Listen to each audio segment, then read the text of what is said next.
Welcome to ಸುಕುಮ್ passions. ಇವತ್ತು ನಾನು ತುಂಬ ಸಣ್ಣ ಸೈಜ್ ಇರೋ ಕಟಿಂಗ್ ಹೇಳ್ತಾ ಇದ್ದೀನಿ. 28 ಸೈಜ್ ಕಟಿಂಗ್ ಯಾವ ಥರ ಮಾಡೋದು ಅಂತ ಹೇಳ್ತಾ ಇದ್ದೀನಿ. ಮೆಜರ್ಮೆಂಟ್ ಯಾವ ಥರ ಇದೆ ಅಂತ ನೋಡೋಣ ಬನ್ನಿ. ಲೆಂತ್ ಬಂದುಬಿಟ್ಟು 12.5 ಇಂಚು, ಶೋಲ್ಡರ್ 12 ಇಂಚು, ಚೆಸ್ಟ್ 28, ಆರ್ಮೋಲ್ 14 ಇಂಚು, ವೇಸ್ಟ್ 25 ಇಂಚು, ಬ್ಯಾಕ್ ನೆಕ್ 9 ಇಂಚು, ಫ್ರಂಟ್ ನೆಕ್ 6 ಇಂಚು, ಸ್ಲೀವ್ಸ್ ಲೆಂತ್ 9.5 ಇಂಚು, ಹಾಗೆ ಸ್ಲೀವ್ಸ್ ರೌಂಡ್ 4.5. ಈ ಥರ ನಾವು ಮೊದಲ ಬ್ಲೌಸ್ ಮೆಜರ್ಮೆಂಟನ್ನು ಈ ಥರ ಹಾಕಿಟ್ಕೋಬೇಕು. ಆಮೇಲೆ ನಾವು ಬ್ಲೌಸ್ ಯಾವ ಥರ ಕಟಿಂಗ್ ಮಾಡೋದಂತ ನೋಡೋಣ ಬನ್ನಿ. ಮೊದಲು ನಾನಿಲ್ಲಿ ಲೈನಿಂಗನ್ನು ನೀಟಾಗಿ ಐರನ್ ಮಾಡಿಬಿಟ್ಟು ಇಲ್ಲಿ ನಾನು 2 ಪದರ ಲೈನಿಂಗನ್ನು ಈ ಥರ ಮಡಿಚಿ ಹಾಕ್ಕೊಂಡಿದ್ದೀನಿ. ಆಮೇಲೆ ಏನೈತಲ್ಲ, ನಮ್ಗೆ ಕೆಳಗೆ ಒಂದು ಅರ್ಧ ಇಂಚು ನಾವು ಏನು ಹೊಲಿಗೆ ಹಾಕ್ಕೋತೇವಲ್ಲ ಅಲ್ಲಿಗೆ ಒಂದು ಮಾರ್ಕ್ ಮಾಡ್ಕೊಳ್ಳೋಣ.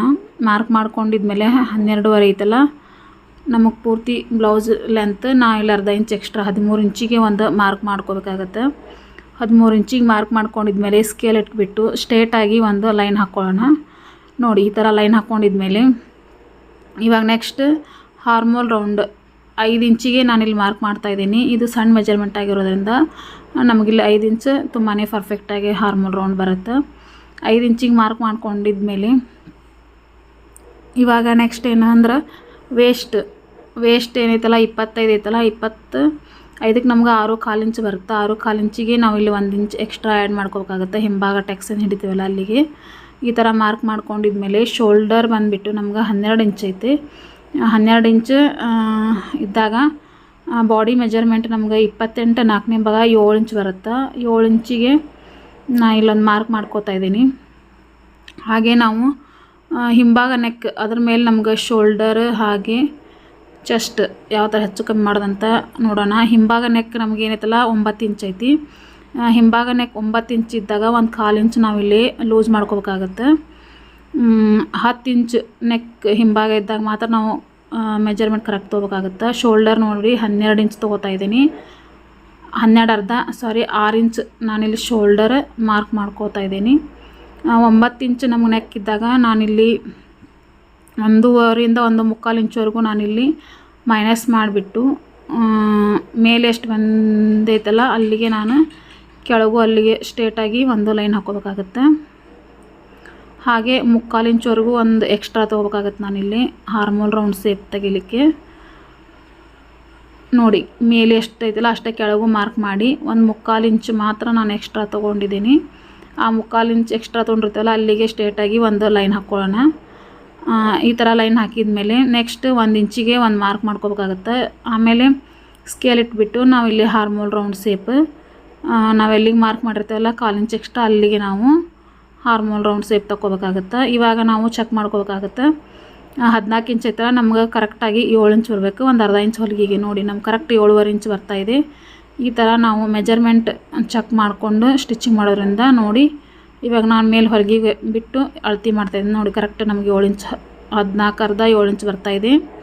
1.5 ಇಂಚ್ ಇಂತೆಲ್ಲ ಎಕ್ಸ್ಟ್ರಾ ಕೆಳಗೆ ನಾವಿಲ್ಲಿ ಮಾರ್ಕ್ ಮಾಡ್ಕೋತಾ ಇದ್ದೀನಿ. ಅದೇ ಮಾರ್ಕಿಗೆ ನಾನು ಸ್ಟ್ರೇಟಾಗಿ ಲೈನ್ ಹಾಕ್ಕೋತಾ ಇದ್ದೀನಿ. ಇದು ಹೊಲಿಗೆಗೋಸ್ಕರ ಎಕ್ಸ್ಟ್ರಾ 1.5 ಇಂಚ್ ಬಿಟ್ಬಿಟ್ಟು ಲೈನ್ ಹಾಕಿದ ಮೇಲೆ ಇವಾಗ ನಾವು ಹಿಂಭಾಗ ನೆಕ್ ಏನೈತಲ್ಲ 9 ಇಂಚ್ ಐತಲ್ಲ ಅದಕ್ಕೆ ಬ್ರಾಡ್ 2.5 ಇಂಚ್ ತೊಗೋತಾ ಇದ್ದೀನಿ. ಮೇಲೆ ನೆಕ್ ಅಗಲ ನಾವು 2 ಇಂಚ್ ತೊಗೋತಾ ಇದ್ದೀನಿ.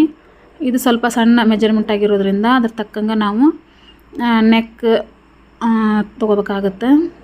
ನೋಡಿ, ಈ ಥರ ಮಾಡಿ ರೌಂಡ್ ಶೇಪ್ ನಾನಿಲ್ಲಿ ಮಾರ್ಕ್ ಮಾಡ್ತಾಯಿದ್ದೀನಿ. ಇದು ಕಾಲೇಜು ಹೋಗ್ತಾರಲ್ಲ ಅಂತ ಹುಡುಗಿಯರಿಗೆಲ್ಲ ಈ ಮೆಜರ್ಮೆಂಟ್ ನಮ್ಗೆ ಕರೆಕ್ಟ್ ಆಗುತ್ತೆ. ನೋಡಿ, ಹೈಸ್ಕೂಲ್ ಹಾಗೆ ಕಾಲೇಜ್ ಇರ್ತಾರಲ್ಲ ಆ ಸೈಜಿನ ಒಂದು ಮೆಜರ್ಮೆಂಟ್ ನಾನು ಇವತ್ತು ತೋರಿಸ್ತಾ ಇದ್ದೀನಿ. ನೋಡಿ, ಸೆಂಟ್ರಿಗೆ ಒಂದು ಮಾರ್ಕ್ ಮಾಡಿಬಿಟ್ಟು 5 ಇಂಚ್ವರೆಗೂ ಲೆಂತ್ ಹಿಂಭಾಗ ಟೆಕ್ಸ್ ಇಟ್ಕೋಬೇಕಾಗತ್ತೆ. 5 ಇಂಚ್ ಲೆಂತ್ ಇಟ್ಕೊಂಡು ಆ ಕಡೆ 1/4 ಇಂಚ್ ಈ ಕಡೆ 1/4 ಇಂಚ್ವರೆಗೂ ನಾನು ಇಲ್ಲಿ ಮಾರ್ಕ್ ಮಾಡ್ತಾಯಿದ್ದೀನಿ. ಈ ಥರ ಮಾರ್ಕ್ ಮಾಡಿದ ಮೇಲೆ ಇವಾಗ ಹಿಂಭಾಗ ಮಾರ್ಕಿಂಗ್ ಅನ್ನೋದು ಮುಗೀತು. ಇವಾಗ ನಾವು ಯಾವ ಥರ ಮಾರ್ಕ್ ಮಾಡಿರ್ತೀವಲ್ಲ ಅದೇ ಥರನೇ ನಾವು ಇವಾಗ ಕಟಿಂಗ್ ಮಾಡ್ತಾ ಬರಬೇಕಾಗತ್ತೆ. ನೋಡಿ, ಇವಾಗ ಸ್ಕೂಲ್ ಹೋಗೋ ಮಕ್ಕಳಿಗೆ ಇವಾಗ ಹೈಸ್ಕೂಲು ಅಥವಾ ಕಾಲೇಜ್ಗೆ ಹೋಗುವಂಥವ್ರಿಗೆ ಏನಾದರೂ ಕಾಲೇಜಲ್ಲಿ ಏನಾದರೂ ಫಂಕ್ಷನ್ ಇದ್ದಾಗೆಲ್ಲ ಅವ್ರಿಗೆ ಸೀರೆ ಮೇಲೆ ಯಾವ ಥರ ನಾವು ಸಣ್ಣ ಸೈಜ್ ಬ್ಲೌಸ್ ಈ ಥರ ಕಟಿಂಗ್ ಮಾಡಿಬಿಟ್ಟು ನಾವು ಸ್ಟಿಚಿಂಗ್ ಮಾಡ್ಬೋದು. ಇವಾಗ ಹಿಂಭಾಗ ಮುಗೀತಲ್ಲ, ಇವಾಗ ನೆಕ್ಸ್ಟ್ ಮುಂಭಾಗ ಒಂದು 1/4 ಇಂಚ್ ನಾನಿಲ್ಲಿ ಮಾರ್ಕ್ ಮಾಡ್ಕೋತಾ ಇದ್ದೀನಿ. 1/4 ಇಂಚ್ ಮಾರ್ಕ್ ಮಾಡ್ಕೊಂಡಿದ್ಮೇಲೆ ನಾವೇನು ಹಿಂಭಾಗ ಕಟಿಂಗ್ ಮಾಡಿರ್ತೀವಲ್ಲ ಅದನ್ನು ಈ ಥರ ಇಟ್ಬಿಟ್ಟು 1/4 ಇಂಚ್ ಬಿಟ್ಟು ಈ ಥರ ಇಟ್ಕೊಂಡು ನಾವು ಶೋಲ್ಡರ್ ಒಂದು ಮಾರ್ಕಿಂಗ್ ಮಾಡ್ಕೋಬೇಕಾಗುತ್ತೆ. ಯಾಕಂದ್ರೆ ಹೆಚ್ಚು ಕಡಿಮೆ ಆದ್ರೆ ನಮ್ಗೆ ಶೋಲ್ಡರ್ ಡ್ರಾಪ್ ಅನ್ನೋದಾಗುತ್ತೆ. ಹಾಗಾಗಿ ನೋಡಿ ಈ ಥರ ಲೈನ್ ಹಾಕ್ಕೊಂಡು ನಾವು ಔಟ್ಲೈನ್ ಮಾತ್ರ ಹಾಕ್ಕೋಬೇಕಾಗತ್ತೆ. ಅಂದ್ರೆ ನಮ್ಗೆ ಕಟಿಂಗ್ ತುಂಬಾ ಬೇಗ ಆಗುತ್ತೆ. ನೋಡಿ ಈ ಥರ ನಾವು ಹಾರ್ಮೋಲ್ ರೌಂಡ್ ಸೇಪಿಂದ ಕಟ್ ಮಾಡಿರ್ತೀವಲ್ಲ ಅದು ಹಾರ್ಮೋಲ್ ರೌಂಡ್ ಸೇಪಿಂದ ನಾವು ಔಟ್ಲೈನ್ ಮಾರ್ಕ್ ಮಾಡ್ಕೋತಾ ಬರಬೇಕಾಗತ್ತೆ. ಹಿಂಭಾಗ ಇಟ್ಕೊಂಡ್ಬಿಟ್ಟು ನೋಡಿ ಈ ಥರ ಮಾರ್ಕ್ ಮಾಡಿಬಿಟ್ಟು ತಕ್ಕೊಂಬಿಡೋಣ ಇದನ್ನು ಹಿಂಭಾಗನ. ಹಿಂಭಾಗಕ್ಕಿಂತ ಮುಂಭಾಗ 1 ಇಂಚ್ ನಾವು ಅರ್ಧ ಇಂಚ್ ಕಡಿಮೆ ತೊಗೊಂಡ್ರು ನಡೆಯುತ್ತೆ. ಯಾಕಂದ್ರೆ ಕ್ರಾಸ್ ಬೆಲ್ಟ್ ಇದಕ್ಕೆ ಎಕ್ಸ್ಟ್ರಾ ಬರ್ತಲ್ಲ. ನೋಡಿ ಈ ಥರ ಎಕ್ಸ್ಟ್ರಾ 2 ಇಂಚ್ ಏನೇ ಬಿಟ್ಕೊಂಡಿರ್ತಲ್ಲ ಅಲ್ಲಿಗೆ ಮಾರ್ಕ್ ಮಾಡಿ ಇವಾಗ ನೆಕ್ಸ್ಟ್ ನಮಗೆ ಡಾಟ್ ಪಾಯಿಂಟ್ ಮಾರ್ಕ್ ಮಾಡ್ಕೊಳ್ಳೋಣ. ಫಸ್ಟ್ ಡಾಟ್ ಪಾಯಿಂಟ್ ನಮ್ಗೆ 9 ಇಂಚ್ ಐತಲ್ಲ, ಅರ್ಧ ಇಂಚ್ ಎಕ್ಸ್ಟ್ರಾ. ಆಮೇಲೆ 11.5 ಇಂಚಿಗೆ ಒಂದು ಮಾರ್ಕ್ ಮಾಡ್ತಾಯಿದ್ದೀನಿ. 9.5 ಇಂಚಿಗೆ ಒಂದು, ಹಾಗೆ 11.5 ಇಂಚಿಗೆ ಒಂದು ಮಾರ್ಕ್ ಮಾಡಿಬಿಟ್ಟು ಎರಡೂ ಕಡೆ ಏನೈತಲ್ಲ ಸ್ಟ್ರೇಟಾಗಿ ಈ ಥರ ಸ್ಕೇಲ್ ಇಟ್ಬಿಟ್ಟು ಲೈನ್ ಹಾಕ್ಕೊಳ್ಳೋಣ. ನೋಡಿ ಈ ಥರ ಲೈನ್ ಹಾಕಿದ ಮೇಲೆ ಇವಾಗ 2.25 ಇಂಚ್ವರೆಗೂ ನಾನು ಇಲ್ಲೊಂದು ಮಾರ್ಕ್ ಮಾಡ್ತಾಯಿದ್ದೀನಿ. ಹಾಗೆ ಸ್ಟ್ರೇಟಾಗಿ ಒಂದು ಲೈನ್ ಹಾಕ್ಕೊಳ್ಳೋಣ. ಆಮೇಲೆ ಆ ಕಡೆ 1 ಇಂಚು ಈ ಕಡೆ 1 ಇಂಚು ಮಾರ್ಕ್ ಮಾಡಿಬಿಟ್ಟು ಸ್ಟ್ರೇಟಾಗಿ ಲೈನ್ ಹಾಕ್ಕೊಳ್ಳೋಣ. ಇವಾಗ ನೋಡಿ ಸೆಂಟರ್ಗೆ ಒಂದು ಮಾರ್ಕ್ ಮಾಡಿ ಈ ಕ್ರಾಸಾಗಿ ಒಂದು ಲೈನ್ ಹಾಕ್ಕೊಳ್ಳೋಣ. ನಮಗಿಲ್ಲಿ ಕ್ರಾಸ್ ಬೆಲ್ಟ್ ಅನ್ನೋದು ಅಟ್ಯಾಚ್ ಆಗುತ್ತೆ. ಈಗ 4ನೇ ಟೆಕ್ಸ್ ಬೇಕಂದ್ರೆ ಇಲ್ಲಿವರೆಗೂ ಲೈನ್ ಹಾಕ್ಕೋಬೇಕಾಗತ್ತೆ. ಇವಾಗ 1 ಟೆಕ್ಸ್ ಆಯ್ತಲ್ಲ. ಇವಾಗ ಮುಂಭಾಗ ನೆಕ್ 6 ಇಂಚ್ ಐತಿ. 6 ಇಂಚಿಗೆ ನಾವು 2.5 ಇಂಚ್ ಬ್ರಾಡ್ ಅನ್ನೋದು ಇಟ್ಕೊಂಡು ಹಾಗೆ ಸ್ಕೇಲ್ ಇಟ್ಬಿಟ್ಟು ಸ್ಟ್ರೇಟಾಗಿ ಒಂದು ಲೈನ್ ಹಾಕ್ಕೊಳ್ಳೋಣ. ನೋಡಿ ಈ ಥರ ಸ್ಟ್ರೇಟಾಗಿ ಲೈನ್ ಹಾಕ್ಕೊಂಡಿದ್ಮೇಲೆ ರೌಂಡ್ ಸೇಪ್ ಮಾರ್ಕ್ ಮಾಡಿಬಿಟ್ಟು ಹಾರ್ಮೋಲ್ ರೌಂಡ್ ಸೇಪ್ ಏನೈತಲ್ಲ ಅಲ್ಲಿಂದ ಸ್ಟ್ರೇಟಾಗಿ ಲೈನ್ ಹಾಕಿಬಿಟ್ಟು ಈ ಥರ ಸ್ಕೇಲ್ ಇಟ್ಟು ನಾವು ಮುಂಭಾಗ ಏನೈತಲ್ಲ ಹಾರ್ಮೋಲ್ ರೌಂಡ್ ಈ ಥರ ಒಂದು ಅರ್ಧ ಇಂಚ್ 1/4 ಇಂಚ್ವರೆಗೂ ನಾವು ಮಾರ್ಕ್ ಮಾಡ್ಕೋಬೇಕಾಗುತ್ತೆ. 1 ಇಂಚ್ವರೆಗೂ ಒಂದು ಮಾರ್ಕ್ ಮಾಡ್ಕೋಣ. ಹಾಗೆ 1.25 ಇಂಚ್ವರೆಗೂ ಒಂದು ಮಾರ್ಕ್ ಮಾಡಿಬಿಟ್ಟು ಸ್ಕೇಲ್ ಇಟ್ಬಿಟ್ಟು ಸ್ಟ್ರೇಟಾಗಿ ಲೈನ್ ಹಾಕ್ಕೊಳ್ಳೋಣ. ಇವಾಗ ಇದು 2ನೇ ಟೆಕ್ಸ್ ಅನ್ನೋದು ರೆಡಿ ಆಯಿತು. ನೆಕ್ಸ್ಟ್ ಏನೈತಲ್ಲ 3ನೇ ಟೆಕ್ಸಿಗೆ ಮಾರ್ಕ್ ಮಾಡ್ಕೋಬೇಕಾಗುತ್ತೆ. ಇವಾಗ 3ನೇ ಟೆಕ್ಸ್ ಯಾವ ಥರ ಮಾರ್ಕ್ ಮಾಡ್ಕೋದಂದ್ರೆ ಸ್ಕೇಲ್ ಇಟ್ಬಿಟ್ಟು ಈ ಥರ ಸ್ಟ್ರೇಟ್ ಬರೋ ಥರ ಸ್ಕೇಲ್ ಇಟ್ಟು 1-2 ಇಂಚ್ ಗ್ಯಾಪ್ ಇಟ್ಕೊಂಡು ನಾವು ಕ್ರಾಸಾಗಿ ಲೈನ್ ಹಾಕ್ಕೋಬೇಕಾಗತ್ತೆ. ನೋಡಿ ಇದು ನಾನು ನಿಮ್ಗೆ ತುಂಬಾ ಕ್ಲಿಯರಾಗಿ ಯಾವ ಥರ ಕಟಿಂಗ್ ಮಾಡೋಂತ ಹೇಳ್ತಾ ಇದ್ದೀನಿ. ಇದು 1.5 ಇಂಚ್ ಗ್ಯಾಪ್ ಇಟ್ಬಿಟ್ಟು 4ನೇ ಟೆಕ್ಸಿಗೆ ಒಂದು ಮಾರ್ಕ್ ಮಾಡ್ಕೊಳ್ಳೋಣ. ನೋಡಿ ಈ ಥರ 1.5 ಇಂಚ್ ಗ್ಯಾಪ್ ಇಟ್ಟು ಇವಾಗ ನಮ್ಗೆ 4 ಟೆಕ್ಸ್ ಅನ್ನೋದು ರೆಡಿ ಆಯಿತು. ಇವಾಗ ನಾವು ಯಾವ ಥರ ಮಾರ್ಕಿಂಗ್ ಮಾಡಿರ್ತೀವಲ್ಲ ಅದೇ ಥರ ನಾವು ಕಟಿಂಗ್ ಮಾಡ್ತಾ ಬರಬೇಕಾಗತ್ತೆ. ನೋಡಿ ಇದು ಸಣ್ಣ ಸೈಜು ತುಂಬಾ ಪರ್ಫೆಕ್ಟ್ ಆಗಿದೆ. ನಿಮ್ಮ ಮನೆಯಲ್ಲಿ ಏನಾದರೂ ಚಿಕ್ಕ ಮಕ್ಕಳಿದ್ದಾಗ ಅವ್ರಿಗೆ ಬಾಡಿ ಮೆಜರ್ಮೆಂಟ್ ತೊಗೊಂಡು ಕಟ್ಟಿಂಗ್ ಮಾಡಿ ಸ್ಟಿಚಿಂಗ್ ಮಾಡಬೇಕಾಗತ್ತೆ. ನೋಡಿ 28 ಸೈಜ್ ಇದ್ದಾಗ ಇದೇ ಥರನೇ ನೀವು ಕಟ್ಟಿಂಗ್ ಮಾಡಿಬಿಟ್ಟು ಸ್ಟಿಚಿಂಗ್ ಮಾಡ್ಬೋದು. ನೋಡಿ ಈ ಥರ ಕಟ್ಟಿಂಗ್ ಮಾಡಿಬಿಟ್ಟು ಇವಾಗ ಈ ಥರ ನಾವು ಎಲ್ಲೆಲ್ಲಿ ಮಾರ್ಕ್ ಮಾಡಿರ್ತೇವಲ್ಲ ಅಲ್ಲಿಗೆ ಕಚ್ ಹಾಕೋಬೇಕಾಗತ್ತೆ. ಅಂದ್ರೆ ನಮಗೆ 2 ಪೀಸ್ಗೆ ಏನೈತಲ್ಲ ಒಂದೇ ಥರ ನಮ್ಗೆ ಮಾರ್ಕಿಂಗ್ ಅನ್ನೋದು ಬರುತ್ತೆ. ಹೆಚ್ಚು ಕಡಿಮೆ ಅನ್ನೋದಾಗೋದಿಲ್ಲ ಈ ಥರ ಕಚ್ ಹಾಕೋದ್ರಿಂದ. ಇವಾಗ ನೋಡಿ ಮುಂಭಾಗ ಅನ್ನೋದು ಮುಗೀತು. ಇವಾಗ ಸ್ಲೀವ್ಸ್ ಯಾವ ಥರ ಕಟ್ಟಿಂಗ್ ಮಾಡೋದಂತ ಹೇಳ್ತಾ ಇದ್ದೀನಿ ನೋಡಿ. ಈ ಥರ ಒಂದು ಲೈನ್ ಹಾಕ್ಕೊಳ್ಳೋಣ. ಆಮೇಲೆ ಅರ್ಧ ಇಂಚಿಗೆ ಒಂದು ಲೈನ್ ಹಾಕ್ಕೊಂಡು ಇವಾಗ ಸ್ಲೀವ್ಸ್ ಲೆಂತ್ ಎಷ್ಟೈತಿ ಅಂತ ನೋಡ್ಕೊಳ್ಳೋಣ. 9.5 ಇಂಚ್ ನಮ್ಗೆ ಸ್ಲೀವ್ಸ್ ಲೆಂತ್ ಇದ್ದಾಗ ಕೆಳಗೆ ಅರ್ಧ ಇಂಚ್ ಬಿಟ್ಟು ಮೇಲೆ ಒಂದು ಅರ್ಧ ಇಂಚ್ 10 ಇಂಚಿಗೆ ನಾನಿಲ್ಲಿ ಮಾರ್ಕ್ ಮಾಡ್ತಾಯಿದ್ದೀನಿ ನೋಡಿ. 10 ಇಂಚಿಗೆ ಮಾರ್ಕ್ ಮಾಡಿಬಿಟ್ಟು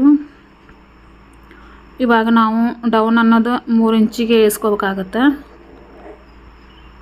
ನೋಡಿ 3 ಇಂಚಿಗೆ ಈ ಥರ ಮಾರ್ಕ್ ಮಾಡ್ಕೊಂಬಿಟ್ಟು ನಾವಿಲ್ಲಿ ಎರಡೂ ಕಡೆ ಮಾರ್ಕ್ ಮಾಡಿ ಲೈನ್ ಹಾಕೋದ್ರಿಂದ ನಮ್ಗೆ ಲೈನ್ ಅನ್ನೋದು ತುಂಬಾ ಸ್ಟ್ರೇಟಾಗಿ ಬರುತ್ತೆ. ಹಾಗಾಗಿ ನಾನು ಎರಡೂ ಕಡೆ ಲೈನ್ ಮಾರ್ಕ್ ಮಾಡಿಬಿಟ್ಟು ಲೈನ್ ಹಾಕ್ತೀನಿ. ನೋಡಿ 10 ಇಂಚು ಮಾರ್ಕ್ ಮಾಡಿಬಿಟ್ಟು ಇವಾಗ ಹಾರ್ಮೋಲ್ ರೌಂಡ್ ಎಷ್ಟೈತಪ್ಪ ಅಂದ್ರೆ 14 ಐತಲ್ಲ, ಅದ್ರದ್ದು 7 ಇಂಚ್ ಬರುತ್ತಲ್ಲ, 7 ಇಂಚಿಗೆ ಒಂದು ಮಾರ್ಕ್ ಮಾಡ್ಕೋಣ. ಆಮ್ಯಾಗ ಸ್ಲೀವ್ಸ್ ರೌಂಡ್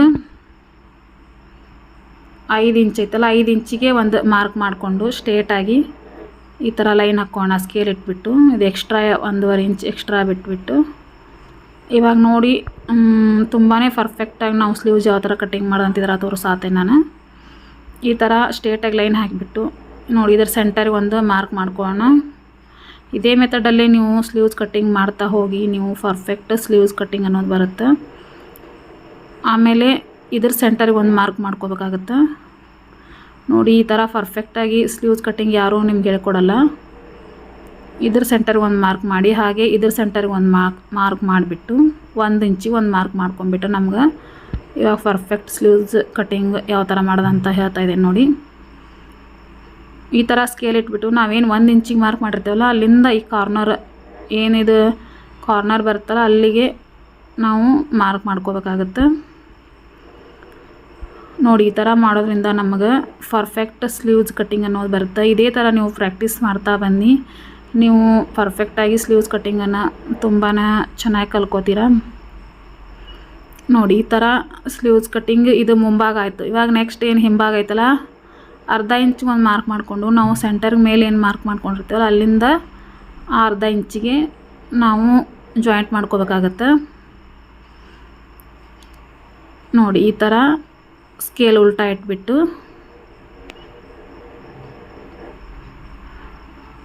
ಜಾಯಿಂಟ್ ಮಾಡ್ಕೋಬೇಕಾಗತ್ತೆ. ಇದನ್ನು ಈ ಥರ ಮಾಡೋದ್ರಿಂದ ನಮ್ಗೆ ಸ್ಲೀವ್ಸ್ ಕಟ್ಟಿಂಗ್ ತುಂಬಾ ಪರ್ಫೆಕ್ಟಾಗಿ ಬರುತ್ತೆ. ನಮಗೆ ಯಾವುದೇ ರೀತಿ ಹೆಚ್ಚು ಕಡಿಮೆ ಅನ್ನೋದಾಗೋದಿಲ್ಲ. ನೋಡಿ ನಿಮ್ಗೆ ಅರ್ಥ ಆಗ್ಲಂತ ತುಂಬಾ ನಿಧಾನವಾಗಿ ನಾನು ಹೇಳಿದ್ದೀನಿ. ಎಲ್ಲ ಥರದ ಸ್ಲೀವ್ಸ್ ಕಟ್ಟಿಂಗು ನಾನು ಒಂದು ವಿಡಿಯೋ ಮಾಡಿ ಹಾಕಿದ್ದೇನೆ. ಹಾಗೆ ನೀವು ಬೇಕಿದ್ದರೆ ಯಾವ ಸೈಜ್ ಸ್ಲೀವ್ಸ್ ಕಟ್ಟಿಂಗ್ ಬೇಕು ಆ ಸೈಜ್ ಸ್ಲೀವ್ಸ್ ಕಟ್ಟಿಂಗ್ ಸುಕುಮ್ ಫ್ಯಾಷನ್ ಸ್ಲೀವ್ಸ್ ಕಟ್ಟಿಂಗ್ ಅಂತ ನೀವು ಚೆಕ್ ಮಾಡ್ಕೋಬೋದು. ನೋಡಿ ಇವಾಗ ಈ ಥರ ಒಂದು ಕಚ್ ಹಾಕ್ಕೊಂಬಿಡೋಣ. ಆಮ್ಯಾಗ ಮುಂಭಾಗ ಏನು ನಾವು ಮಾರ್ಕ್ ಮಾಡಿರ್ತೀವಲ್ಲ ಇದು ಎಕ್ಸ್ಟ್ರಾ ಬಟ್ಟೆ ಏನಿರ್ತಲ್ಲ ಇದನ್ನು ತಕ್ಕೊಂಬಿಡೋಣ. ಮುಂಭಾಗ ಏನು ನಾವು ಮಾರ್ಕ್ ಮಾಡಿರ್ತೀವಲ್ಲ ಅದನ್ನು ಅದೇ ಥರನ ಕಟ್ಟಿಂಗ್ ಮಾಡ್ಕೋತಾ ಬರೋಣ. ಈ ಮೆಥಡಲ್ಲಿ ಕಟ್ಟಿಂಗ್ ಮಾಡ್ತಾ ಹೋಗಿ ನಿಮ್ಗೆ ಬ್ಲೌಸನ್ನು ತುಂಬಾ ಪರ್ಫೆಕ್ಟಾಗಿ ಬರುತ್ತೆ. ನೋಡಿ ಈ ಥರ ಸೆಂಟರಿಗೆ ಒಂದು ಕಚ್ ಹಾಕ್ಕೊಂಬಿಟ್ರೆ ನಮ್ಗೆ ಸ್ಟಿಚಿಂಗ್ ಮಾಡ್ಕೋಬೇಕಂದ್ರೆ ತುಂಬಾ ಈಸಿ ಆಗುತ್ತೆ. ಇವಾಗ ಸ್ಲೀವ್ಸ್ ಕಟ್ಟಿಂಗ್ ಮುಗೀತು. ನೆಕ್ಸ್ಟ್ ಏನೈತೆ ಅಂದರೆ ನಾವು ಕ್ರಾಸ್ ಬೆಲ್ಟ್ ಇದು ಸ್ವಲ್ಪ ಸಣ್ಣ ಸೈಜ್ ಆಗಿರೋದ್ರಿಂದ ನಮ್ಗೆ 2.5 ಇಂಚ್ ಕ್ರಾಸ್ ಬೆಲ್ಟ್ ತೊಗೋಬೇಕಾಗತ್ತೆ. ನಾನಿಲ್ಲಿ ಕೆಳಗೆ ಒಂದು 1/2 ಇಂಚ್ ಬಿಟ್ಟು 3 ಇಂಚ್ ತೊಗೋತಾ ಇದ್ದೀನಿ. ಮೇಲೊಂದು 1/2 ಇಂಚ್ ಸ್ಟಿಚಿಂಗಿಗೋಸ್ಕರ 3 ಇಂಚ್ ಏನು ತೊಗೊಂಡಿದ್ದೇನೆ ಅಲ್ಲಿಗೆ ಮಾರ್ಕ್ ಮಾಡಿದ್ದೀನಿ. ಕೆಳಗೆ ಒಂದು 1/2 ಇಂಚ್ 3.5 ಇಂಚ್ ಒಟ್ಟು ಟೋಟಲ್ ನಾವು 3.5 ಇಂಚ್ ತೊಗೋಬೇಕಾಗತ್ತೆ. ಇವಾಗ ನೋಡಿ ಮುಂಭಾಗ ಏನು ನಾವು ಕಟ್ ಮಾಡಿಟ್ಟಿರ್ತೀವಲ್ಲ ಅದನ್ನು ಈ ಥರ ಇಟ್ಬಿಟ್ಟು ನಿಮಗೆ ಕರೆಕ್ಟಾಗಿ ತಿಳಿಲ್ಲ ಅಂತ ನಾನು ಈ ಥರ ತೋರಿಸ್ತಾ ಇದ್ದೀನಿ. ಈ ಥರ ಮಾರ್ಕ್ ಮಾಡಿ ಸ್ಟ್ರೇಟಾಗಿ ಒಂದು ಲೈನ್ ಹಾಕ್ಕೊಳ್ಳೋಣ.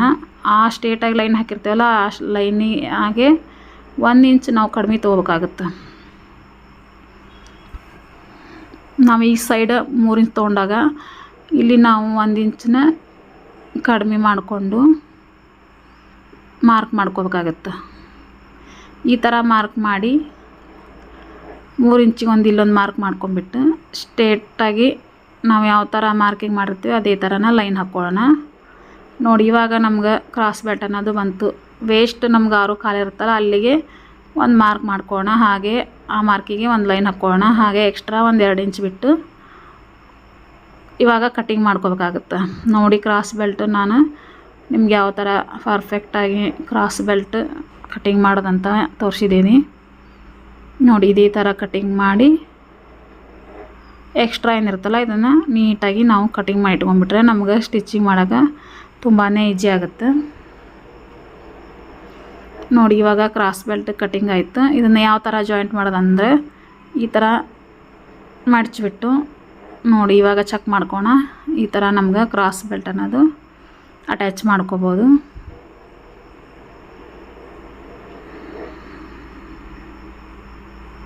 ನೋಡಿ ಈ ಥರ ನಾವು ಕ್ರಾಸ್ ಬೆಲ್ಟನ್ನು ಅಟ್ಯಾಚ್ ಮಾಡಿಕೊಂಡು ಸ್ಟಿಚಿಂಗ್ ಮಾಡ್ಕೋಬೋದು. ಈ ವಿಡಿಯೋ ಇಷ್ಟ ಆಗಿದ್ದರೆ ಲೈಕ್ ಮಾಡಿ, ಶೇರ್ ಮಾಡಿ. ಹಾಗೆ ಯಾರು ನನ್ನ ಚಾನಲ್ ಸಬ್ಸ್ಕ್ರೈಬ್ ಮಾಡ್ಕೊಂಡು ನೋಡ್ತಾ ಇಲ್ವೋ ದಯವಿಟ್ಟು ಸಬ್ಸ್ಕ್ರೈಬ್ ಮಾಡ್ಕೊಂಡು ನೋಡಿ. Thank you for watching.